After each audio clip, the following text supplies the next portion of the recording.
महादेवी हत्तीणीला परत आणण्यासाठी मुख्यमंत्री देवेंद्र फडणवीस मध्यस्थी करणार आहेत। नांदणी मठातील महादेवी उर्फ माधुरी हत्तीणीला गुजरातच्या वनतारा इथून परत आणण्याच्या मागणीने कोल्हापूरमधून जोर धरलेला आहे। याच संदर्भात मुख्यमंत्र्यांच्या अध्यक्षतेखाली या विषयावर उच्चस्तरीय बैठक घेण्यात आलेली आहे।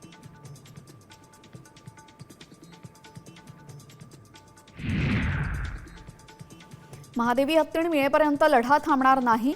रिलायन्स विरुद्ध लढा आणखीन तीव्र करणार असा इशारा राजू शेट्टींनी दिलेला आहे। मंत्रालयामध्ये मुख्यमंत्र्यांच्या उपस्थितीत बैठक झाली। यावेळेस राजू शेट्टींनी हत्तीण मिळेपर्यंत निर्धार व्यक्त केलेला आहे।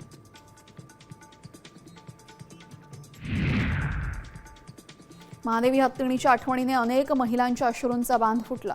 महादेवीला जेव खाऊ घालणाऱ्या महिला आणि सेवा करणाऱ्या महिलांनी महादेवीच्या आठवणी सांगत त्यांना रडू कोसळलेले आहे।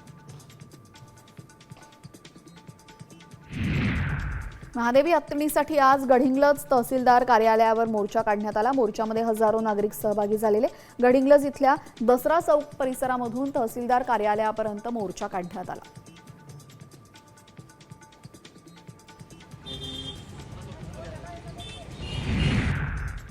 कोल्हापूरच्या महादेवी हत्तीणीला परत आणण्यासाठी जनभावना तीव्र होतीये।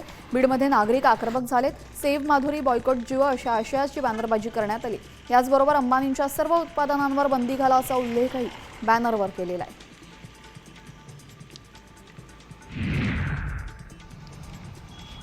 कोल्हापूरच्या मठातील महादेवी हत्तीणीला परत आणण्यासाठी हिंगोलीमध्ये मूकमोर्चा काढण्यात आला। सेनगावामध्ये शेकडोंच्या संख्येने नागरिकांनी या मोर्चात सहभाग घेतला। यावेळेस राज्याच्या मुख्यमंत्र्यांसह पंतप्रधानांना देखील लेखी स्वरूपात निवेदन देण्यात आलेले आहे।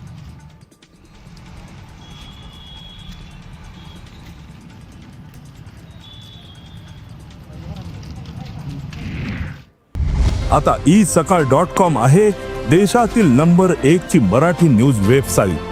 प्रत्येक अपडेटसाठी isakal.com ला नक्की भेट द्या।